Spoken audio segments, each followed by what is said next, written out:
What's your name? Bill McLaughlin. I'm with the San Francisco chapter of the Surfrider Foundation. And you were talking about how the boards, the shaping is a little different up here than in Southern California? Yeah, I think having, a robust local shaping community is really important, particularly up here in Northern California. I could tell you that from my experience, growing up surfing in the 80s and 90s, the boards, the stock boards that were produced in Southern California, they didn't work that great up here. They were too thin and too fragile. And the people in the know were all over that. They would go to their local shapers and have them custom make boards that are a good bit thicker, for a 4-3 wetsuit, and a much more stronger, like Ocean Beach, for example, in Northern California, the waves are much more powerful than Southern California on average. So having a really good glass job on board is really important, and you can only get that through a local shaper. So the boards are a lot heavier with all the glass? Big wave guns and all that stuff. Definitely, you'd have a little more weight on the boards, and it was the thing to do. It was people that knew what they were doing. That was very, very common. So I think this project that you're launching is a great idea. Every surf spot is unique and has unique variables, and to have a local shaper that's aware of those and can build boards for those variables is really, really key, I think, to having good surfing.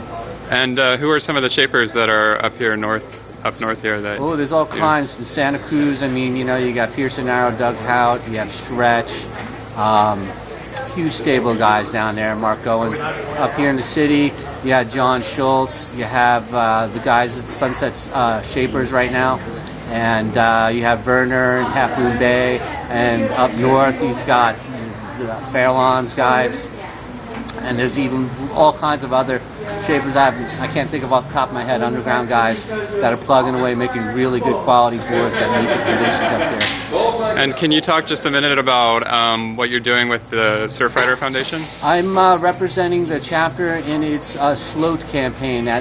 One of our key surf breaks is disappearing under a pile of rocks because the city built infrastructure really close to the ocean. The ocean is eroding at this stretch of beach. It's the Stoked area at the south end of Ocean Beach.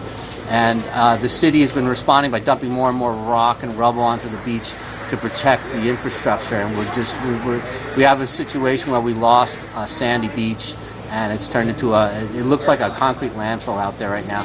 So we're battling the city to try to steer them in a new course, and one which takes into account the protection and preservation of the beach instead of just the infrastructure. And if people wanted to find out more information about that, where should they go? They can go and check out our blog at sfsurfrider.org.